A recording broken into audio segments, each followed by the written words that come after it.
What is going on, guys? It is Steven, your semi-comprehensive reviewer here, and in today's video I'm going to be reviewing what, in my opinion, is one of the best laptops you can get right now, and that is the 2020 M1 MacBook Air. Yes, a 3-year-old laptop is still one of the best you can buy right now, even better than the M2 and most other laptops out there for that matter. So in this video, I'm going to go over why the M1 Air is better and why you should get it while you still can. The M1 MacBook Air released at the end of 2020, and design-wise was no different than the Intel MacBook Air that came out earlier that year. However, what is inside is what makes this laptop special. This is the first MacBook Air to feature Apple Silicon, and Apple made a lot of bold claims when they announced their new chip, most of which actually kind of held up. I bought this guy in early 2021 and have been using it as my daily driver laptop for work and school for the past 2.5 years, and I have absolutely loved it. However, a lot of you may not be convinced that a 3-year-old laptop is worth buying, let alone better than the M2 model. So let me go ahead and provide some clarity, and let's get right into it. All right, let's start off with the design, which is probably the weakest part of this laptop, if I'm being honest. This uses the exact same design as the Intel MacBook Air that came out earlier in 2020, and it's nothing to write home about. The newer MacBooks have a more striking design with more colors and larger screens, and Windows laptops have touch screens, thin bezels, and all kinds of other features. But I really don't mind the simpler design of the M1 Air. The body is extremely thin, and of course, since it's an Air, it's light as well. I have the space gray version of this guy. It also comes in gold and silver, and these models do not show fingerprints as much as the newer ones. The new M2 MacBook Airs are kind of notorious for being fingerprint magnets, and the color coating on them also chips off and scratches really easily as well. But no issues like that on this guy. I have had almost zero scratches or scuffs or any kind of residue, despite it being used almost every day. We get some pretty thick bezels on this guy, especially on the top here by the webcam. And while I don't like how big these bezels are, the newer MacBook Airs aren't that much better in my opinion. I hate the notch on the newer ones, I'm gonna say it right now, especially because it doesn't have any special purpose. There's not Face ID up there. There's not like a high quality webcam in that notch. It's just a regular MacBook webcam. So it doesn't really serve any purpose. And on most screens, like when you're watching a video or when you're on a website, the notch area, like the area down to the notch, is filled in anyway. So it's like you have a bezel this thick on the top. The screen on the M1 Air is a 2560 by 1600 Retina IPS display that gets up to 400 nits of brightness. And it looks good. It's enough. It's like bright enough for what you're doing. Colors are pretty good. It's a Retina display, so it looks really good for most distances. It's not as good as like the display on the Pros with the ProMotion and the XDR, but it's still a really good display for this laptop, and it gets the job done. Along the left side, we have 2 USB-C ports. On the right side, we have an audio jack port. This was at the end of Apple's let's put as few ports on a laptop as we can get away with era. There isn't even a MagSafe charging port on this. This was before that was a thing. So you will be using one of your data ports if you need to charge this guy while you're working on it. And if you want to use a full-size USB or HDMI, you will have to carry around an adapter like this with you. At the top of the display, we have a 720p webcam, and here is a test of that. This is a test of the camera and microphone on the MacBook Air.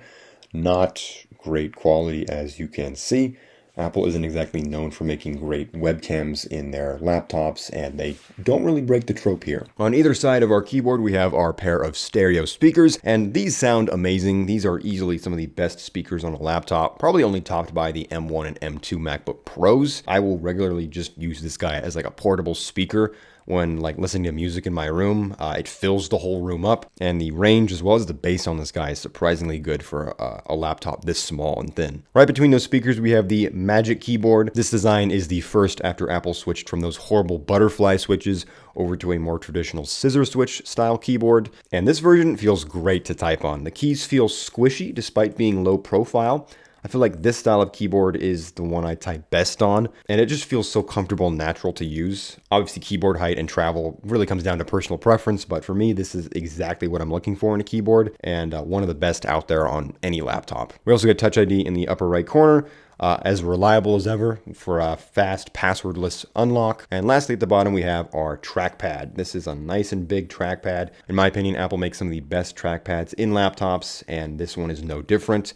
I never have to configure any of the settings, do anything differently with it. It's the best trackpad in a laptop, in my opinion. All right, let's get into the meat of this laptop and talk about performance. I will be doing a few benchmark tests here in a bit, but it is harder to rate Apple devices, especially ones with Apple Silicon, so take these with a grain of salt. Also, most of these tests that I'm going to be running are for workloads that are not really meant for the MacBook Air. Please do not buy a MacBook Air for video rendering or 3D animation. It's not really meant for that. Even with the newer chip and the better speed, better battery life, it's not meant for video rendering. Go with a MacBook Pro if you want to do more intensive workloads like that. This guy is mainly meant for web browsing, light work, maybe a little bit of photo editing here and there.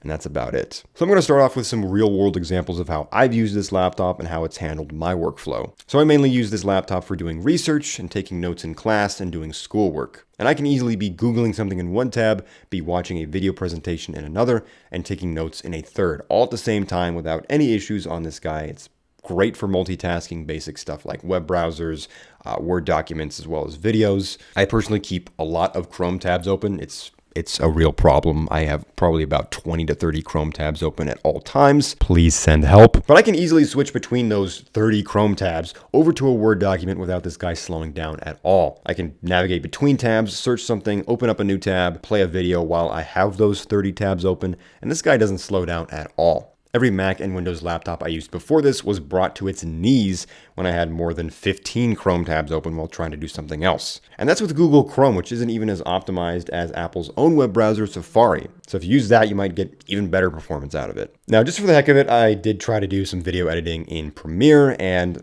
as expected, it did really chug. When moving through the timeline, it really started to slow down and couldn't handle the rendering that easily. So like I said before, really not meant for video editing. I did do occasional Photoshop editing on here, maybe some Lightroom edits, stuff like that. Now, while all this is amazing and it's way better than any Intel Mac before, the M2 Air that came out more recently is more powerful than the M1 Air. It has a few more cores, it's slightly more optimized, and from the benchmarks I'm seeing, it is better than the M1 Air. However, you're really not going to notice the performance difference, at least in light work. Maybe if you have like 40 or 50 Chrome tabs open, you might notice the difference.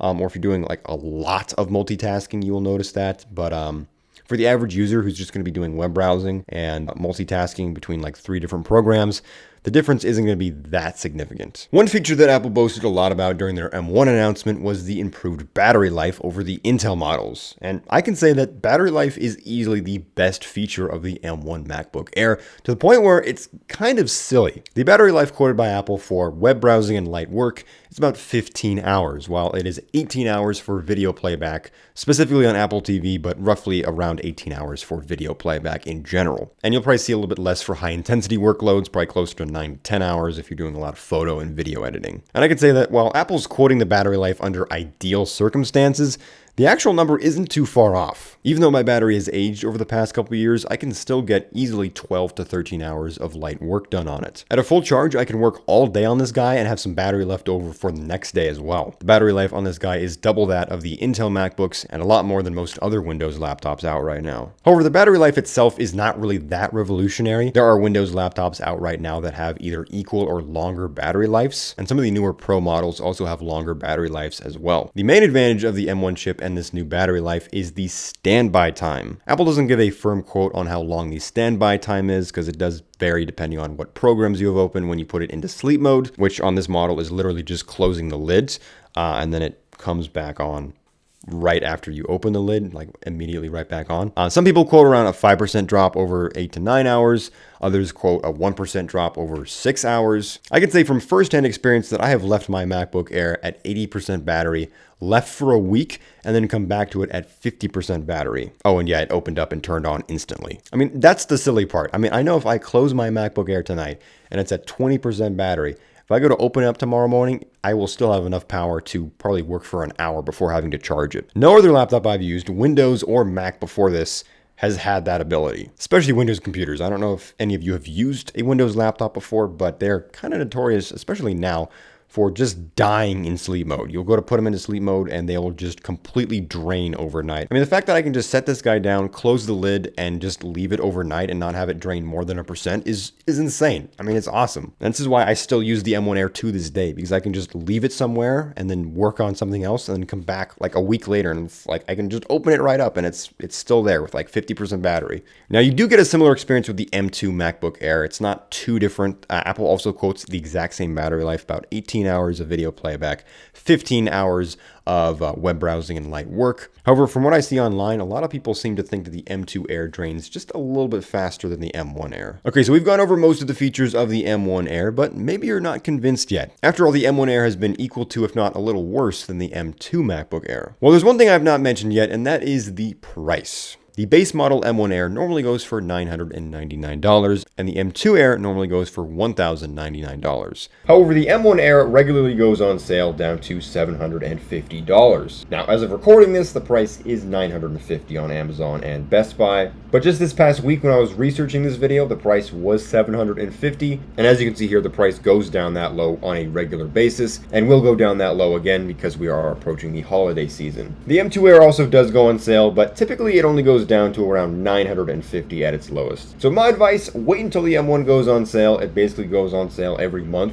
and then get it at that lower price. Unless you really want like the unique colors the M2 Air has, or if you really want the slightly larger screen and the slightly better performance, the M1 Air is the best option to go with. It's the cheapest Mac, and that is what makes it, in my opinion, the best Mac. Because you're really not missing much by going with an M1 MacBook Air compared to an M2 MacBook Air or an M1 MacBook Pro, at least for light work. If you're a video editor, content creator, you do a lot of photo editing, video rendering, the M1, M2, or M3 Pro is still going to be your best laptop. But if you are a light user who just likes macOS, you like web browsing, you like the continuity between Apple devices, you have an iPhone, iPad, you want a Mac to sync across that, you're maybe a student who wants to do light work, you want to take notes, you want a great battery life so you don't have to plug in your laptop whenever you're in the library or in class, this is going to be the best option for you because simply for the price, you're getting a very similar experience to the M2 MacBook Air. Now, I would recommend picking up one soon. One, because it's the holidays. It is on sale. The $750 price is probably going to go away after the holidays. It probably will come back intermittently throughout the year, but it's going to be on sale on the regular throughout the next couple months. But also get it now while you can, because Apple will probably phase this laptop out eventually. It is a 3-year-old laptop.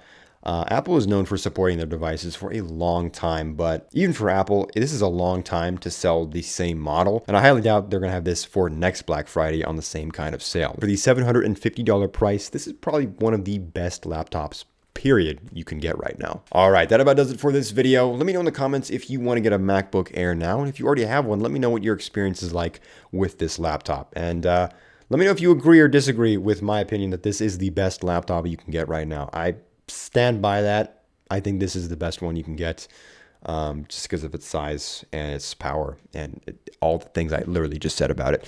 Other than that, I've been Steven, your semi-comprehensive reviewer, and be sure to have a wonderful rest of your day.